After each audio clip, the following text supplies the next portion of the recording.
भाला सोहनी हमर बुरे के हाला हो गए। का कहतारू कि तू सबके भाला चहलू आ ताहार बुरे के हाल चोदो ऐसा कौन कहले बारे ना ते बता। ताहार बहिन चोदो कहीं का उ तारा के बुर के हालत थोड़े भइल बा। उ तारा पर रोस्टिंग वीडियो बना बना के और लोग के हंसाए खातिर ऐसे कहल गइल बा। त तोहर बुरे के हाल लागल भाग तोर बहिन चोदो। मजा नहीं आ रहा है।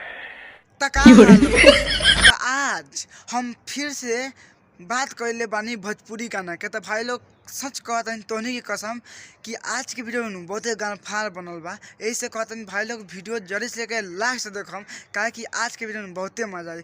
तो बस वीडियो बना के एक ही मकसद बा आप सभी को दिल से हंसाने के लिए, ना किसी को दिल को ठेस करने के लिए। तब बिना कोनो लानो लहसुन केनु आज के बच्चों दे स्टार्ट कर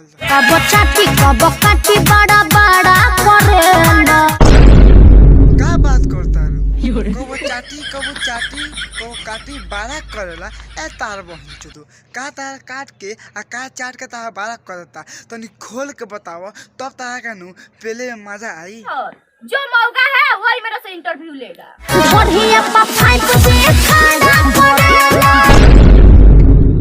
बारे तारा बहिन के गाड़ी में अचार पेलो वाह का कहतारू कि तारा ढोनी पर 5G खड़ा करेला ए तार बहिन चोदो तू सुका मनावनु कि तारा ढोनी पर 5G खड़ा करता। अगर हम रहते नु त लड़के खड़ा करते तार बहिन चोदो। मतलब तोनी बताओ लोगन भाई लोगन कि ढोनी पर 5G खड़ा कैसे होखेला। जैसे भौजी कहते से तोनी का निखे लागत कि भौजी के पटा के पेल देवल जाओ कि भौजी नु हक देओ। समझ रहे हो? समझ रहे हो आप? समझ रहे हो?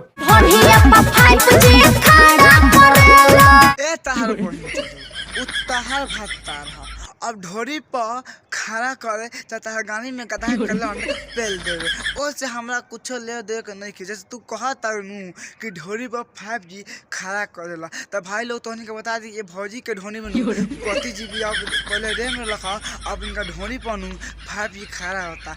पता ना भाई ये एक ढोनी में का करवाई ए भौजी के। तो अब का बताई भाई लोग मन कहला नु कि पोटा के पेलते रह नु जब तक माई आ बाबू रे बाबू ना कहे। मजा आया और मैं ये जो मजा है हिंदुस्तान के हर व्यक्ति को देना चाहता हूँ। जमन कइले है बड़ा रात बटे अभिल दुखा। ए भौजी हम कसम से कहतनी जब तक भतार से रात आ दिन करवेबू आ तारा भतार के गधा के लन रही तो कसम से कहतनी उ दुखेबे करी।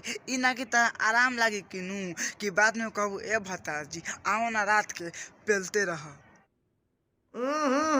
राजा जी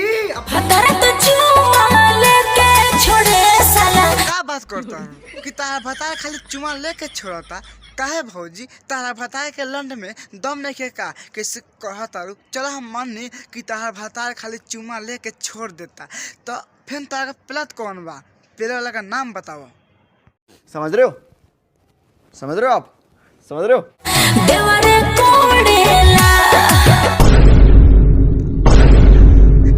का कहतारू कि देवरे कोरेला ए ताहार बहन चोदो काहे अपना देवर से करवालू। अगर तारा बेसी पेलवा के मतलब ठोकवा के मतलब बा त हमरा लगे तू छाना बड़का बाबू लगे तू छाना कैमरा में लगे कसम से कह दी ओ लोग के सामान बहुत लंबा बा कि तारा में जाई एक बार की मजा आई तारा देवर में लंड मजा आता ताहार बहन चोदो गाना सुन तालो में ई सारा गाना ई कौन सा टाइप के गाना बारे कि देवरा खाली भतार खाली चुमा लेके छोड़ेला त देवरा रात भर पेलेला भाग तोर बहन चोदो।